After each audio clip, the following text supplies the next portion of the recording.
नमस्कार, शाम के 6 बज गए हैं। वक्त हो चुका है लोकतंत्र का। आप इस वक्त मेरे साथ टाइम्स ऑन ऑफ भारत में हैं और मेरा नाम है अंकित त्यागी। स्वागत है आपका। सबसे पहले आपको बता देते हैं कि अब जो घंटा शुरू हुआ है इसमें आपको हम क्या क्या दिखाने वाले हैं। इस वक्त की जो दो बड़ी खबरें इस बार हम आज लोकतंत्र पे आपको, जिसमें हमारा बारीकी से फोकस रहेगा, वो रहेगा बहन जी ने आज क्या कहा। बहन जी ने कहा कि मुख्तार अंसारी का टिकट जो है वो कटेगा क्योंकि वो अब अपराधियों को बसपा जो है उत्तर प्रदेश के आने वाले चुनाव में टिकट नहीं देगी। अब कुछ लोग इसका मजाक उड़ा रहे हैं, कह रहे हैं देखिए पहले तक मुख्तार अंसारी जैसे लोग आप ही पार्टी में थे, 100 चूहे खा के बिल्ली हज को चली की बातें हो रही हैं। पर क्या ये एक अच्छी शुरुआत नहीं है? और हर राजनीतिक पार्टी को इस बात को क्या गांठ नहीं बांध देना चाहिए कि जिसके खिलाफ मुकदमा उसको नहीं मिलेगा टिकट? इस पे करेंगे बात। साथ ही साथ दिल्ली में जो यूपी और दिल्ली में जिस तरीके का जो मिस्ट्री फीवर है, कई जगह पर बच्चे बीमार हैं, घर वाले उनके बड़े परेशान हैं, ऐसे ही दिल्ली से भी खबरें आ रही हैं। इस मिस्ट्री बुखार के बारे में भी आपको बिल्कुल जानकारी देंगे, बताएंगे कि किस तरीके से ये फैल रहा है। इन सब को बताने से पहले वक्त हो चुका है इस वक्त की 6 बड़ी खबरें दिखाने का।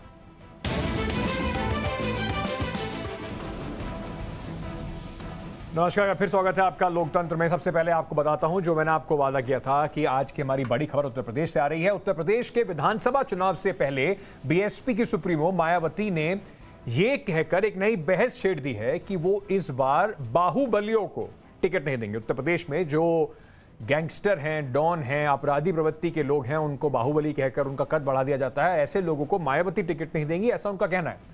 क्या मायावती की ये जो पहल है ये बाकी पार्टियों को फॉलो करनी चाहिए?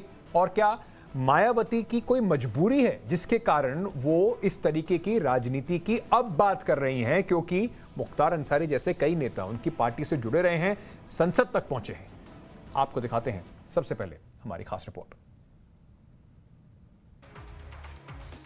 2017 के विधानसभा चुनाव के पहले बीएसपी सुप्रीमो मायावती ने ये कहते हुए बाहुबली मुख्तार अंसारी को मऊ से टिकट दिया कि दूसरी पार्टियों में भी और भी बड़े गुंडे हैं। लेकिन 5 साल बाद मायावती ने मुख्तार अंसारी का टिकट काट दिया। मायावती ने ऐलान किया है कि मऊ से अंसारी नहीं बल्कि बीएसपी के प्रदेश अध्यक्ष भीम राजभर चुनाव लड़ेंगे। मायावती ने ट्वीट कर कहा, बीएसपी का प्रयास होगा कि आने वाले चुनाव में किसी भी बाहुबली व माफिया को पार्टी से चुनाव न लड़ाया जाए। ऐसा इसलिए भी किया कि सरकार बनने पर ऐसे लोगों के खिलाफ कार्रवाई करने में दिक्कत न आए। मायावती दाग अच्छे हैं वाले मोड से बाहर निकल रही हैं। इसे 2 तरह से देखा जा रहा है। पहला कि अंसारी के भाई सिकबतुल्लाह अंसारी ने अखिलेश यादव की समाजवादी पार्टी ज्वाइन कर ली है।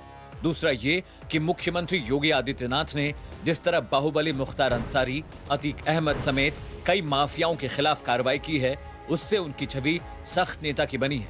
योगी सरकार के 4 साल के दौरान बाहुबली और माफियाओं की 1500 करोड़ की संपत्ति जब्त करने का दावा किया गया। उनकी प्रॉपर्टी को जमींदोज किया गया है।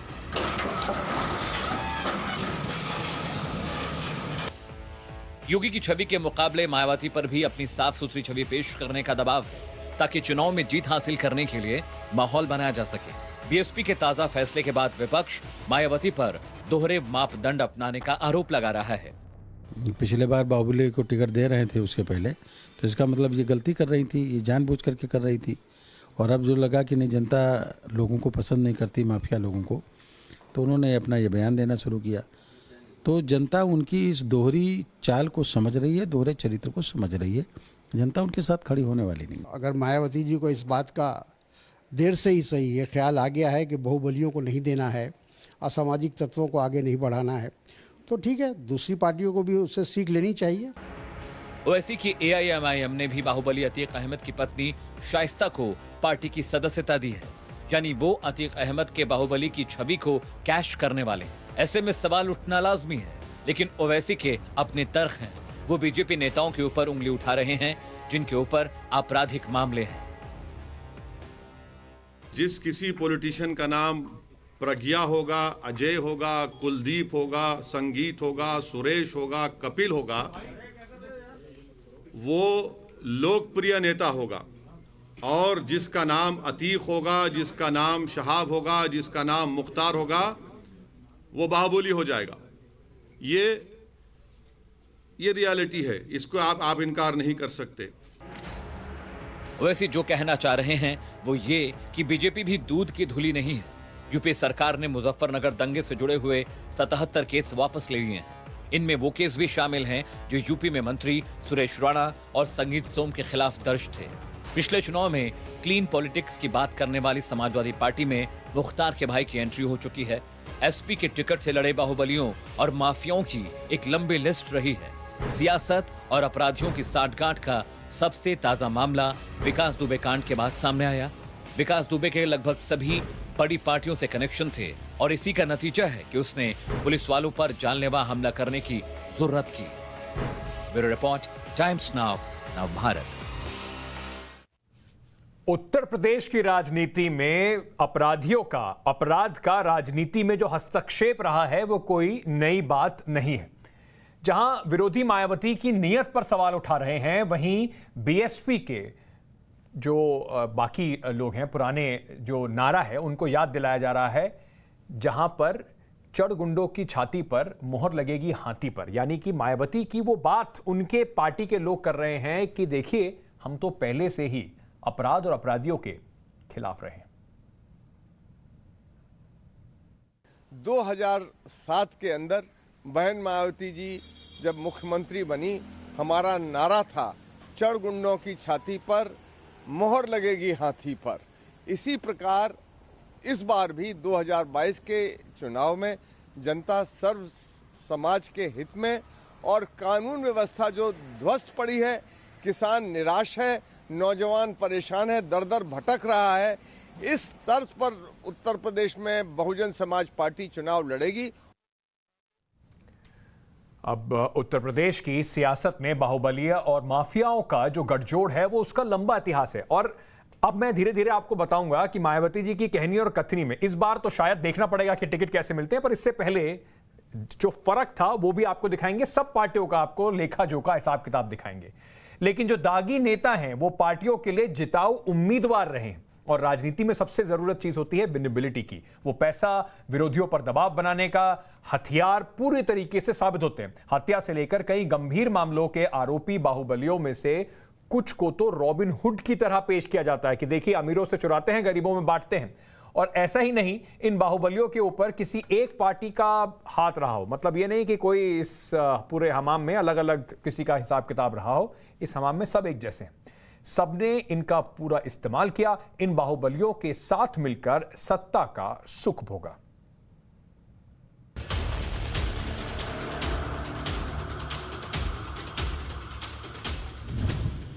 उत्तर प्रदेश में सत्ता के खेल में बाहुबल का मेल बेहद पुराना है।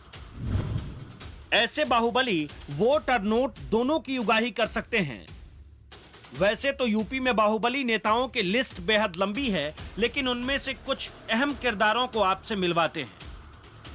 शुरुआत इन चेहरों से जिनकी संपत्तियों के ऊपर हाल में योगी सरकार के बुलडोजर चले।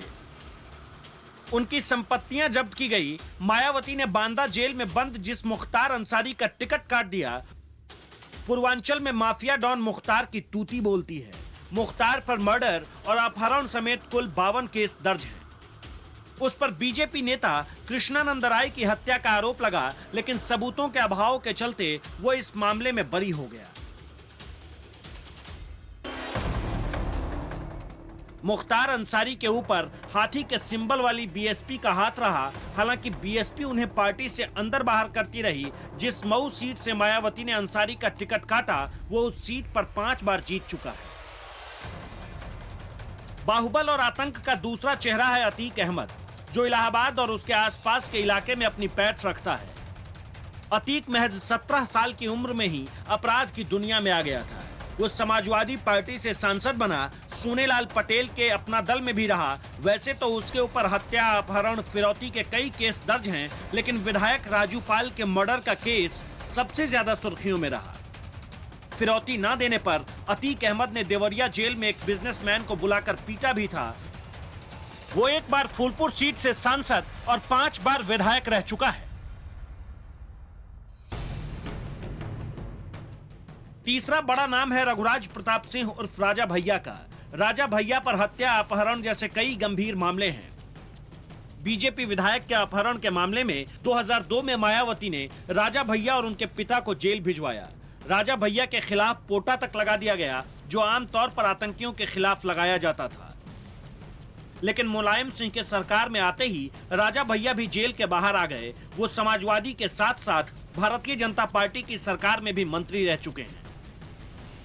एक दौर था कि जब उत्तर प्रदेश की राजनीति में कोई भी राजनीतिक दल अपराधियों को अपनी पार्टियों में जगह नहीं देता था। उनसे पीठ पीछे चुनाव जीतने में मदद जरूर देता था, लेकिन उनको पार्टियों में नहीं लेता था। लेकिन एक दौर आया और खुद जो माफिया थे उनको भी लगा जब मैं जिता सकता हूँ इन नेताओं को, तो खुद क्यों नहीं जीत सकता। तो उत्तर प्रदेश में आप देख रहे हैं कि कोई भी राजनीतिक दल नहीं है जो अपराधियों को या कहें कि बाहुबलियों को टिकट न देता हो और वो चुनाव ना जीतते हों। एक और नाम है हरिशंकर तिवारी, जिसकी चर्चा आज कम होती है, लेकिन वो जेल में रहकर चुनाव जीतने वाले पहले बाहुबली बताए जाते हैं। हरिशंकर तिवारी पर हत्या की कोशिश और फिरौती वसूलने के मामले दर्ज हैं। दिलचस्प बात यह है कि कल्याण सिंह, मुलायम सिंह यादव और मायावती तीनों की सरकार में मंत्री रहे। नौतनवा से विधायक अमन मणि त्रिपाठी और उसके पति अमर मणि त्रिपाठी की इस लिस्ट में हैं, जो सत्ताधारी दल के करीब जाने का कोई मौका नहीं छोड़ते। दोनों पर हत्या के आरोप हैं, यानी यूपी की सियासत में दागियों को सिर पर बैठाने के मामले में कोई दूध का धुला नहीं है। Bureau report, Times now Navbharat. देख लिया आपने, अपराध की गंगा में सभी लोगों ने अपने हाथ धो रखे हैं।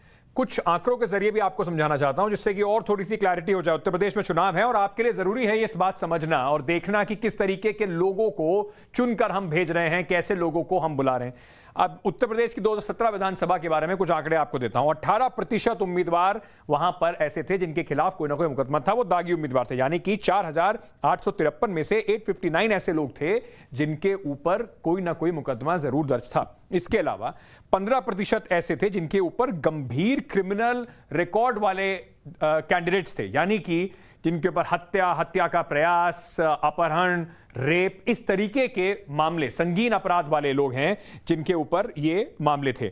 अच्छा, अब आपको और भी बताते हैं। इसके अलावा जो पार्टी वाइज अगर मैं आपको बताऊं तो चलिए पहले आपको बताते हैं कि ये स्टेट वाइज उत्तर प्रदेश जो है, उत्तर प्रदेश में अगर आप देखेंगे तो 14 ऐसे सांसद हैं जिनके ऊपर इस तरह के मामले थे। 2 इस तरीके के मंत्री भी हैं जिनके ऊपर आपराधिक मामले हैं। उसके बाद बिहार का नंबर आता है, इनके यहाँ पर 9 सांसद और 1 मंत्री ऐसे हैं जिनके ऊपर इस तरीके के दागी उम्मीदवार थे। और तमिलनाडु उसके बाद तीसरे नंबर पर है, 8 सांसद और कम से कम मंत्री वहां पर कोई ऐसा नहीं जिसके ऊपर गंभीर मामले हो। जल्दी से आपको बताते हैं, पार्टी वाइज भी आपको दिखाने की कोशिश करते हैं कि किस किस पार्टी के अंदर कैसे जो हैं वो लोग थे। ये कुल मिलाकर ये विधायकों का और जिनके पास क्रिमिनल केसेस थे, विधायक 296 और सांसद 67 हैं जिनके ऊपर ऐसा मामले थे। अब आप देखिए, भारतीय जनता पार्टी, कोई पार्टी दूध की धुली नहीं है। उत्तर प्रदेश की आपसे बात करता हूं, विधायक 51 ऐसे हैं और 32 सांसद ऐसे हैं जिनके ऊपर गंभीर आपराधिक मामले हैं। इसके अलावा कांग्रेस में 37 कुल मिला के विधायक ऐसे हैं, 10 सांसद उनके ऐसे हैं। बताइए, 55 सांसदों की पार्टी में 10 सांसद ऐसे हैं जिनके ऊपर गंभीर आपराधिक मामले हैं। टीएमसी 23 विधायक और 2 सांसद ऐसे हैं जिनके ऊपर गंभीर आपराधिक मामले हैं। इसके अलावा जो कुल मिलाकर अगर आप देखेंगे तो कोई बड़ी पार्टी, एक और हमारे पास ग्राफिक था, वो मैं आपको दोबारा भी उसके बारे में बताएंगे कि किस तरीके से पूरे उत्तर प्रदेश में, क्योंकि ब्रेकिंग न्यूज आ रही है, मुझे इस खबर से बाहर निकलना है, हर पार्टी ऐसी है जिसने कम से कम 35% से ऊपर ऐसे लोगों को टिकट दिया जिनके ऊपर आपराधिक मामले हैं।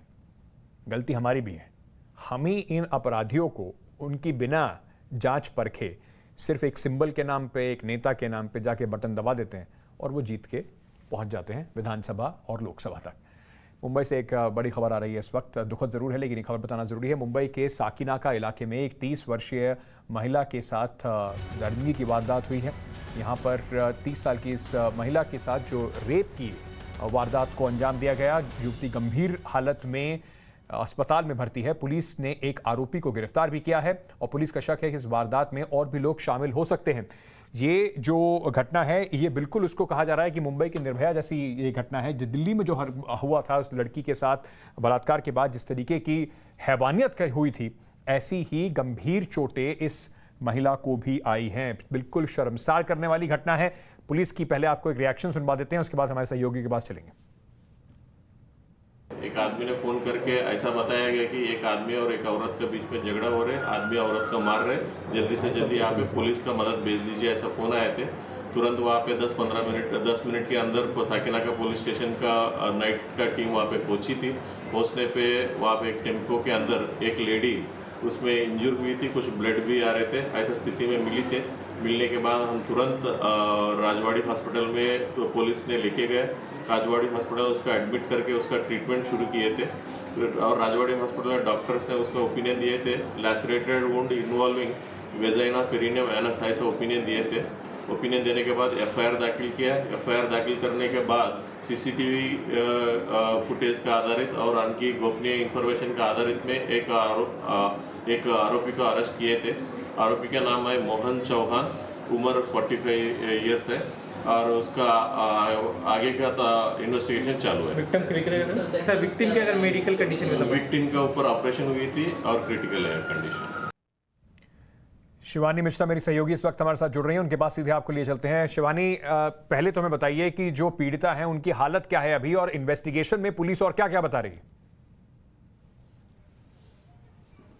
देखिए, सबसे पहले अगर पीड़िता की हालत की बात की जाए तो उन्हें राजावड़ी अस्पताल में ले जाया गया है, जहां पे इंटरनल जितने उनके प्राइवेट ऑर्गन्स थे सब पे काफी ज्यादा बहुत ही दुष्कर्म की तरफ से दृष्टि से देखा जाए तो शायद शब्द कम पड़ेंगे, इतनी ज्यादा हालत काफी ज्यादा गंभीर है। ऑपरेशंस हालांकि कुछ हो चुके हैं, कुछ अंडर वे है। डॉक्टर्स का ये कहना है कि उनकी हालत काफी ज्यादा क्रिटिकल है। पीड़िता की उम्र 32 साल बताई जा रही है, लेकिन जो ऑर्गन्स है उनके इतने ज्यादा इंजर्ड हो चुके हैं ऑलरेडी कि ऑपरेशन से भी इतने जल्दी वो ठीक हो पाएंगे या नहीं हो पाएंगे कहना बहुत मुश्किल होगा, क्योंकि लगातार डॉक्टर्स की टीम उनके साथ उनकी ट्रीटमेंट कर रही है, लेकिन स्थिति अभी भी काफी ज्यादा गंभीर बताई जा रही है। हालांकि यहाँ इन्वेस्टिगेशन की अगर बात की जाए तो ये एक टेम्पो यहाँ पर मौजूद है, मैं आपको तस्वीरों के जरिए दिखा दूं, बिल्कुल पुलिस थाने के नजदीक जहाँ हम मौजूद हैं। इसी टेम्पो के अंदर ही जो युवती थी उन्हें पाया गया था। बता दें कि रात के 3 बजे, जिस तरह से हम अभी बाइट सुन रहे थे ऑफिसर की यहाँ पर डीसीपी की, उन्होंने भी यही बताया कि 3 बजे जब उन्हें कॉल आया तो वो लोग तुरंत 10 मिनट के अंदर एक्शन पर पहुंचे, लेकिन ये वो जगह इसी टेम्पो के अंदर आप देख पाएंगे अगर तो कई जगहों पर खून के धब्बे भी अभी भी यहाँ पर मौजूद हैं, जिसके बाद तुरंत ही नज़दीकी अस्पताल उन्हें ले जाया गया था और इमीडिएट बेसिस पर उनकी ट्रीटमेंट को शुरू किया गया था। हालांकि अभी भी अफसरों का यही कहना है कि युवक और युवती के बीच में कोई रिश्ता था या वो एक दूसरे को पहले से जानते थे या नहीं, इस पर उनकी इन्वेस्टिगेशन चल रही है। लेकिन जो युवक हैं 45 वर्षीय चौहान, उन्हें अरेस्ट कर लिया गया है, जिससे कि जांच पड़ताल लगातार चल रही है। जॉइंट सीपी जो है वो भी यहाँ पर अभी पुलिस स्टेशन पर आकर गए, उन्होंने भी ब्यौरा किया कि आखिर क्या कुछ एंगल स्टोरी के अंदर आना चाहिए, जिस तरह से हम जिक्र। बिल्कुल शिवानी, बहुत बहुत शुक्रिया हमसे जुड़ने के लिए। बहुत ही दर्दनाक, बहुत ही बिल्कुल दिल दहलाने वाली ये घटना मुंबई से सामने आ रही है और उम्मीद यही करते हैं जल्द से जल्द सारे लोग, जो जितने भी लोग इस दरिंदगी में शामिल थे, वो पकड़े जाएंगे और उनका एक एग्जाम्पल जरूर सेट किया जाएगा। और इस बात पे भी सोचना पड़ेगा कि क्यों इस तरीके के दर्दनाक हादसे होते रहते हैं। इतना ही सारा बवाल 2012 के बाद, निर्भया की स्टोरी के बाद, कानून में चेंजेस के बाद भी ऐसा क्या है कि इस तरह की घटनाएं रुक नहीं रही। अब बात करते हैं देश की राजधानी दिल्ली की और उसके साथ साथ उत्तर प्रदेश और बिहार की, जहां पर इन दिनों लोगों को एक अनजान बुखार लगातार परेशान करा हुआ है। तीनों राज्यों में फ्लू के कारण अस्पताल में मरीज जो हैं उनकी संख्या बढ़ती जा रही है, जो अस्पताल में, सरकारी अस्पतालों में जो मरीज भर्ती हो रहे हैं। इस फ्लू को आजकल सबकी जो है, कम से कम माँ बाप की, बच्चों की, सबकी नींद उड़ाई हुई है, क्योंकि इसके जो केसेस हैं वो लगातार बढ़ते जा रहे हैं और गंभीर मामले सामने आ रहे हैं। डॉक्टर्स का कहना है कि ये डेंगू नहीं है, ये बुखार कुछ और है। इस बुखार में सबसे ज्यादा बच्चों को अपनी चपेट में ले रहे हैं। हाथों में छोटे छोटे बच्चे लिए हुए कई माँ बाप अस्पतालों की लाइन में खड़े हुए दिखाई पड़ रहे हैं। टाइम्स ऑफ भारत पर अस्पताल पहुंचने के बाद जो हमने देखा, उनको कई घंटों का वेट करना पड़ रहा है। दिल्ली के भी अस्पतालों में हालात काफी बुरे हैं।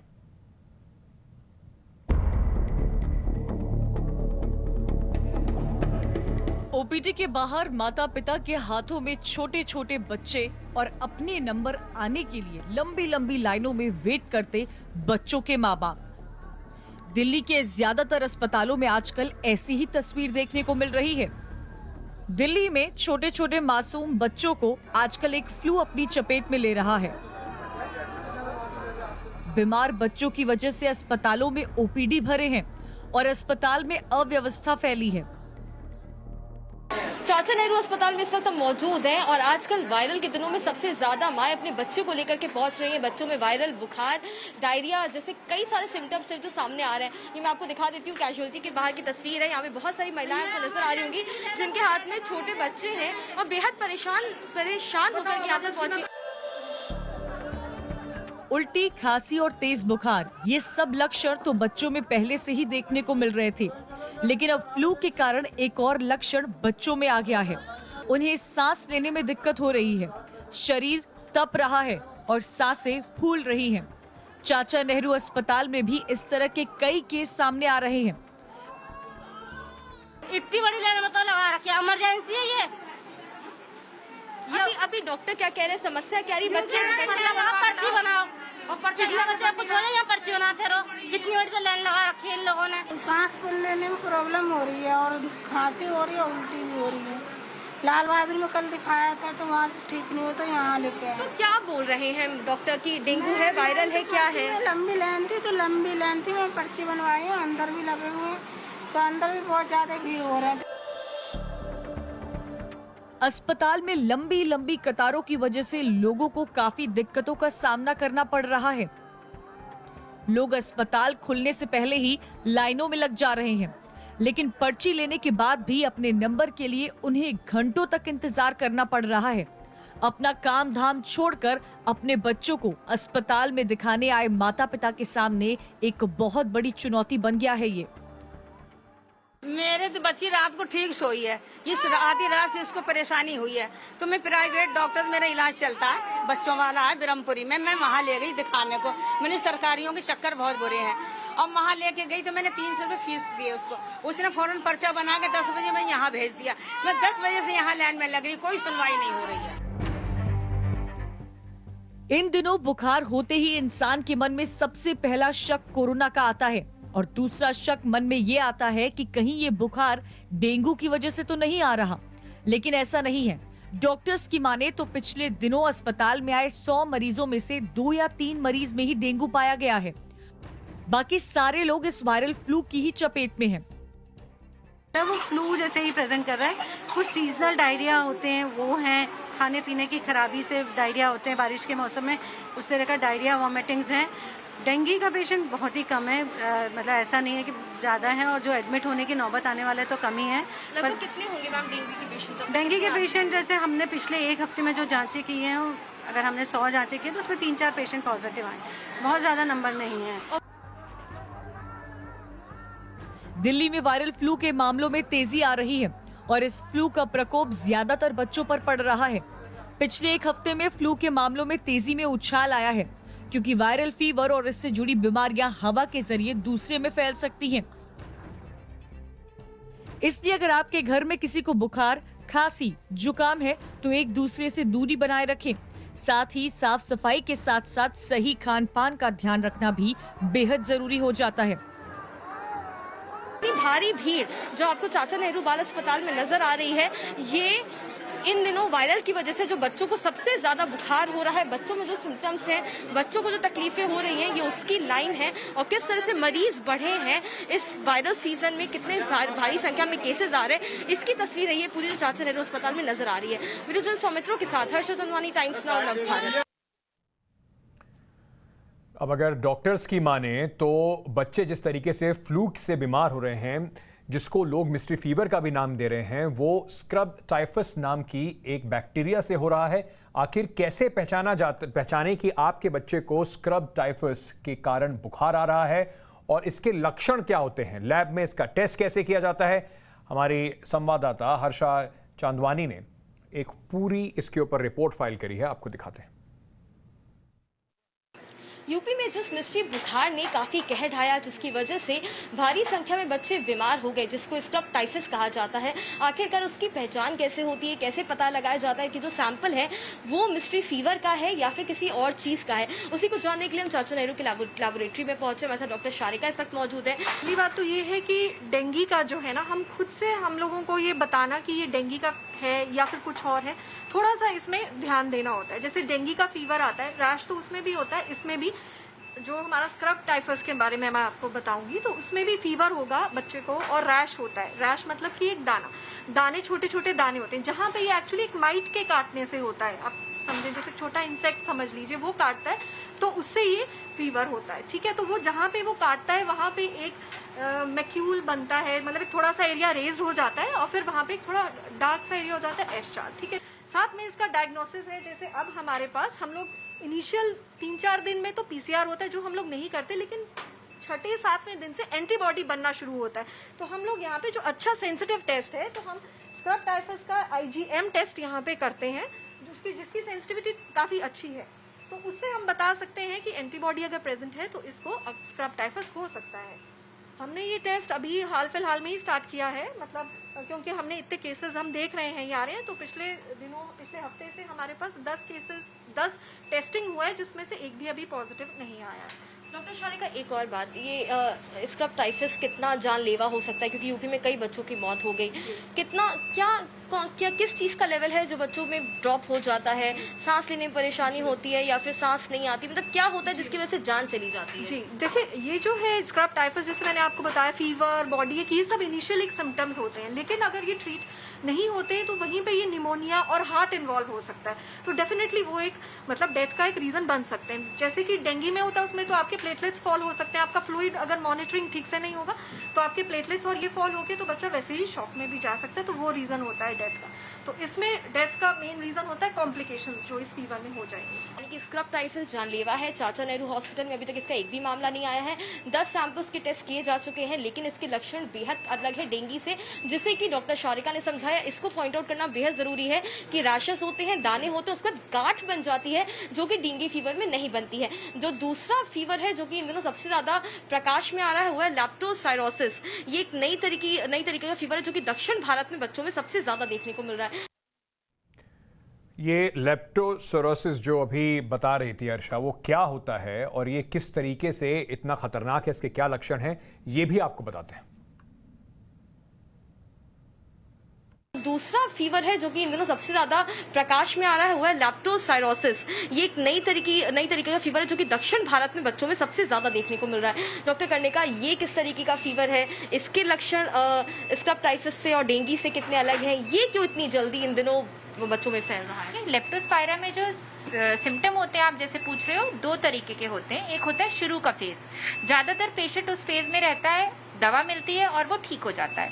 इसमें पेशेंट को लक्षण होगा, उसको फीवर होगा, उसको बहुत बॉडी एक होगा, उसको क्या कहते हैं, ऐसा आपको जरूर मिलेगा कि वो बच्चे जो होंगे या कोई बड़ा होगा, वो नंगे पैर बाहर बहुत खेलता होगा, या ऐसे गंदे पानी में गया होगा, या चावलों के खेत में जहाँ पे काम करते हैं लेबर्स, वहाँ पे बहुत होता है। उसके बाद इसमें जो सिम्टम आएगा, शुरू के लक्षण ये जो मैंने आपको बताया, फीवर होगा, बॉडी एक होगा, रैश होगा, वॉमिटिंग, डायरिया, ये ठीक हो जाता है ज्यादातर में। कुछ ऐसे पेशेंट होते हैं जो अगले फेज में चले जाते हैं, जिसमें इसमें लिवर और किडनी इन्वॉल्व हो जाती है। लिवर और किडनी इन्वॉल्व होने में आपको अस्पताल में एडमिट होना पड़ता है और उसका इलाज फिर पूरा होगा। ये जानलेवा है करने का मैम? अगर आप सेकंड फेज में चले जाते हो तो हाँ, अगर इसका इलाज सही समय अस्पताल में नहीं हुआ तो ये जानलेवा भी हो सकता है। इसका अगर तो आप ये देख रहे थे दिल्ली में किस तरीके से इसका इलाज किया जा रहा है, क्या बीमारी है, इसके लक्षण क्या हैं, पर आपको उत्तर प्रदेश और बिहार की जो हालात हैं उसके बारे में बताएंगे। उससे पहले आपको इस वक्त 10 बड़ी खबर बता देता हूं। गणेश चतुर्थी की रौनक, विघ्नहर्ता गणपति बप्पा को भक्त अपने घर में कर रहे हैं विराजमान। In association with Germ Off Surface Cleaner, Germs Off, Fragrance On. Sunflame Home Appliances, designed for perfection. Sunflame, the clear choice. Join BFIT Group of Institutions, Dehradun, offering pharmacy and paramedical courses. Uttar Pradesh और बिहार में तीसरी लहर की आशंका के बीच जो बुखार से जिंदगी छटपटा रही है, उसके बारे में भी आपको अब कुछ बताते हैं। हर शहर के अस्पताल में बुखार से पीड़ित बच्चे अस्पतालों के बिस्तरों पर कर्रा रहे हैं। अस्पतालों में बेड की कमी पड़ रही है। अकेले फिरोजाबाद में 50 से ज्यादा बच्चों की मौत हो चुकी है। मथुरा, कानपुर समेत कई शहरों में बुखार के मामले तेजी से बढ़ रहे हैं। वहीं फ्लू से बिहार में भी बुरा हाल है। फ्लू से सबसे ज्यादा प्रभावित जिले जो हैं वहां पर टीमें भेजी जा रही हैं, मेडिकल टीमें भेजी जा रही हैं ताकि हालात पर काबू पाया जा सके।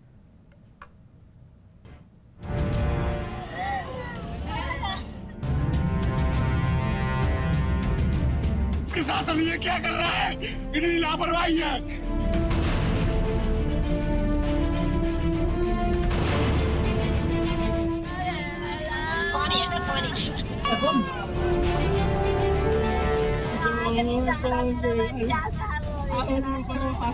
अस्पताल में बीमार लोगों की भीड़।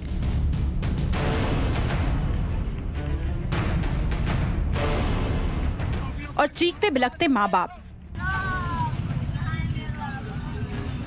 बच्चों को दवा नहीं दी जा रही है। यूपी के अस्पतालों का हाल दिल्ली से कुछ अलग नहीं है। अकेले फिरोजाबाद में 50 से ज्यादा लोगों की मौत इस बुखार से हो गई है। मेरठ से लेकर मथुरा तक के जिले इस बुखार की चपेट में हैं। डर इतना कि लोग बुखार की वजह से पलायन तक कर रहे हैं। आखिर ये कैसा फ्लू है जिसने इस बार यूपी में इतनी जानें ले ली है? इस मौसम में वैसे भी हर साल वायरल फीवर चालू हो जाता है। डेंगू है, वायरल है, ये सब फैलता है। ये कोई नई बात नहीं है, लेकिन अब कोविड के बाद से सब लोग जागरूक हो गए हैं, इसलिए लोगों को ज़्यादा पता चल रहा है। हालांकि ये हर साल का फिनोमेना है। वायरल फीवर बढ़ गया है, इसमें कुछ डेंगू फीवर भी आ रहा है। उसके अलावा डेंगू लाइक फीवर आ रहा है, जिसमें डेंगू पॉजिटिव तो नहीं आ रहा, लेकिन सिम्टम डेंगू की तरह के हैं। इन दिनों ये बुखार यूपी समेत बिहार और एमपी जैसे कई राज्यों में कहर बरपा रहा है। इस बुखार की चपेट में यूपी के 58 जिले हैं। वहीं अगर बिहार की बात करें तो बिहार के 9 जिलों को फ्लू ने अपनी चपेट में ले लिया है। दरभंगा से लेकर पटना तक भी इन दिनों ज्यादातर केस वायरल फीवर के आ रहे हैं। यहाँ तो देखिए, हमारे यहाँ जितने भी बेड अवेलेबल हैं सब पे बच्चे भरे हुए हैं, खाली नहीं है एक भी। तो मरीज काफ़ी संख्या में आ रहे हैं और तो हमें उन्हें मैनेज करना मुश्किल हो रहा है। बेड कम पड़ जा रहे हैं, जिस हिसाब से मरीज आ रहे हैं हमारे पास, तो उस हिसाब से बेड कम पड़ रहे हैं। पूरे भरे हुए हैं बेड। किस तरह की बीमारियाँ ज़्यादा आपके सामने आ रही हैं? अभी तो फ्लू जो है चला हुआ है बिहार में, फ्लू वायरल फीवर, तो ज़्यादा उसके ही मरीज आते हैं। और बाकी जो नियोनेटल केस हैं, नियोनेटल प्रॉब्लम्स है, वो रहते हैं हमारे यहाँ ऐसे। बिहार के दरभंगा मेडिकल कॉलेज में भीड़ इतनी ज्यादा है कि बीमार बच्चों को भर्ती करने के लिए बेड तक कम पड़ गए हैं, जिस कारण यहाँ आने वाले लोगों को काफी दिक्कतों का सामना करना पड़ रहा है। हमारे बच्चे को बताया गया कि यहाँ निमोनिया हो गया है और एक बेड के अंदर जब हमको बेड नहीं मिला तो हमको 2 दिन हमको नीचे रखना पड़ा। आज जा कर के हमको बेड मिला है, वो भी शेयरिंग में। इतना बुरा हाल है कि मरीज मतलब है कि बेड है अगर 100 तो मरीज है 1000। यहाँ का कोई व्यवस्था सही नहीं है। एक बेड के अंदर पे 2-2, 3-3 मरीज है। ये स्वास्थ्य विभाग DMCH का कहना है कि 3 फेज का लहर चालू हो गया। यहाँ के जो DMCH का स्टाफ है उसका कहना, तो कहने का मतलब है कि जब सरकार कहती है, डॉक्टर कहती है कि ये इससे छुआछूत है, छूने से कोरोना होता है, तो एक बेड पे अगर 3 मरीज या 2 मरीज को रखेगा तो उसका असर क्या होगा? राजधानी पटना समेत बिहार के तकरीबन आधा दर्जन जिलों में वायरल बुखार का प्रकोप देखने को मिल रहा है, जिसकी चपेट में मासूम बच्चे आ रहे हैं। पटना, वैशाली, मुजफ्फरपुर, गोपालगंज, सिवान, मधुबनी, छपरा और समस्तीपुर में वायरल बुखार का प्रकोप सबसे ज्यादा देखने को मिल रहा है, जिसको लेकर अब स्वास्थ्य विभाग सचेत हो गया है। इन सभी जिलों में जहां पर वायरल बुखार के मामले तेजी से सामने आ रहे हैं, वहां पर स्वास्थ्य विभाग ने विशेष मेडिकल टीम भेजी है ताकि स्थिति का जायजा लेकर उस पर काबू पाया जा सके। ब्यूरो रिपोर्ट, टाइम्स नाउ नव भारत। चलिए, इस खबर के बाद आपको महाराष्ट्र ले चलते हैं, जहां पर आज गणेशोत्सव की शुरुआत हो रही है। इस मौके पर लोग जश्न जैसे माहौल है, वहां पर जश्न में डूबे हुए हैं, खुशियां मना रहे हैं, बाजारों में रौनक लगी हुई है और लोग बिना मास्क के घूमते भी दिखाई पड़ रहे हैं। अब बताइए, एक बार फिर तीसरी लहर का जो न्योता है उसके लिए इन्विटेशन लिए लोग घूम रहे हैं अपने साथ। सोशल डिस्टेंसिंग का उल्लंघन पूरी तरीके से हो रहा है। डॉक्टर्स की माने तो त्योहार के वक्त बाजारों में और पंडालों में जुटने वाली जो भीड़ है उससे कोरोना की तीसरी लहर आ सकती है। हमने देखा कि केरला में ईद के बाद और ओणम के बाद क्या हालात हुए। इससे बचने की आवश्यकता है। आपको दिखाते हैं खास रिपोर्ट। महाराष्ट्र की ये 3 तस्वीरें बता रही हैं कि यहाँ गणेश चतुर्थी के नाम पर किस तरह भीड़ जमा हुई। ये 3 तस्वीरें बता रही हैं कि लोगों ने कैसे त्योहार के नाम पर कोरोना नियमों की धज्जियां उड़ाई। ये 3 तस्वीरें इस ओर इशारा कर रही हैं कि हो सकता है महाराष्ट्र में आने वाले कुछ दिनों में कोरोना के केस में बेतहाशा बढ़ोतरी देखी जाए। सबसे पहले मुंबई के दादर से आई इन तस्वीरों को देखिए। जहां तक नजर जाती है लोगों की भीड़ नजर आती है। यहाँ लोग गणेश चतुर्थी के लिए शॉपिंग कर रहे हैं। शॉपिंग करने आए लोगों ने सही से मास्क भी नहीं पहना है। ऐसे में अगर मुंबई में त्योहार के बाद कोरोना विस्फोट हुआ तो कोई हैरानी वाली बात नहीं। अभी गणेश चतुर्थी की उपलक्ष्य में मैं देख रही हूँ कि महाराष्ट्र, जहाँ पर काफ़ी केसेस हैं ऑलरेडी अभी कोविड के, वहाँ फेस्टिवल मनाया जा रहा है गणेश चतुर्थी का, लोग गैदर हो रहे हैं। सो कुछ प्रिकॉशंस मैं बताना चाहूँगी कोरोना से लेके। सबसे पहली चीज़ तो ये हम जानते हैं और हमें समझना है कि कोरोना वायरस जो है वो कहीं नहीं गया, वो अभी भी हमारे बीच में है, और अगर हमने लापरवाही बरती तो वापस से उसी भयावह रूप में आके संक्रमित कर सकता है लोगों की जानें जा सकती हैं, जैसा हमने सेकेंड वेव में देखा। सो बिल्कुल भी लापरवाह नहीं होना है। मुंबई का ये हाल तब है जब बीएमसी में गणेश उत्सव मनाने के लिए सख्त गाइडलाइंस जारी की गई हैं। पंडाल में श्रद्धालुओं की एंट्री बैन है। ऑनलाइन माध्यम से गणपति के दर्शन की व्यवस्था की गई है।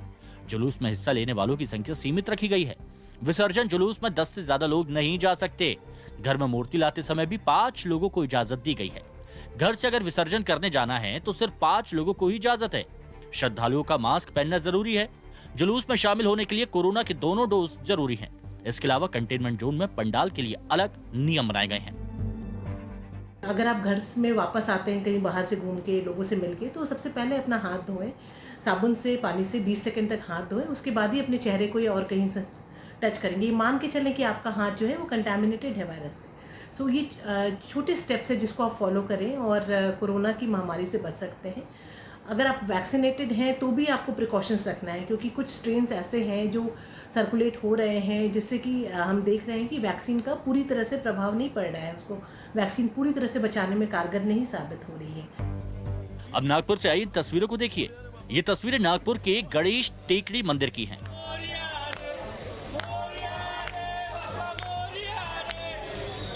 गणेश चतुर्थी के दिन हजारों श्रद्धालु बप्पा का आशीर्वाद लेने मंदिर पहुंचे। मंदिर के बाहर लोगों ने भीड़ जमा की। कोरोना के चलते आज मंदिरों के दरवाजे भक्तों के लिए बंद करा दिए गए, जिसके बाद यहां दर्शन करने आए श्रद्धालु काफी नाराज दिखे। जहाँ से गवर्नमेंट को पैसा आता है वो खोला, जहाँ से लोगों को मन की शांति मिलती है वहाँ नहीं जाने दे रहा है। क्या कारण है?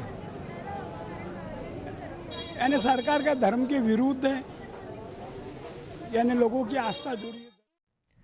अब यही बातें केरला में करी जा रही थी। सरकार दबाव में आ गई और उसके बाद हालत क्या हुई पहले आपको बता देता हूं, क्योंकि लोगों को शायद अपनी जान की फिक्र नहीं है, पर आपको तो अपनी जान की फिक्र होगी और ध्यान रखना चाहिए कि और आपके चक्कर में परेशान ना हो। ये देखिए केरला के, आपको ईद के बाद केरल में किस तरीके से केस बढ़े वो आपको दिखा देते हैं। लगातार जिस तरीके से ये केस बढ़ते गए, मतलब 9,931 से 22,129 केसों का जो हमने उछाल देखा वो सिर्फ 4 दिनों के भीतर देखा। ये ईद के समय की बात है। ओणम के समय पर ये जब केस ऑलरेडी बढ़ चुके थे, ईद के बाद 25,072 केस थे। ओणम के बाद ये सीधे जाके 37,593 केस तक पहुंच गए। केरला की हालत ये थी। अब आप खुद सोच के देखिए कि अगर यहाँ पर जिस तरीके से 19 जुलाई को पहले ईद मनाई गई, उसके बाद ओणम मनाया गया, अगर महाराष्ट्र में भी एक बार फिर से मुश्किल से केसेस काबू में आए हैं, अगर गणेश चतुर्थी के नाम पर इतनी सारी भीड़ निकलेगी तो एक बार फिर खतरा बढ़ेगा और हम फिर लॉकडाउन की ओर बढ़ जाएंगे। आज लोकतंत्र में इतना ही। बहुत बहुत शुक्रिया हमसे जुड़ने के लिए। मुलाकात होगी सोमवार को। बने रहिए हमारे साथ टाइम्स नाउ भारत।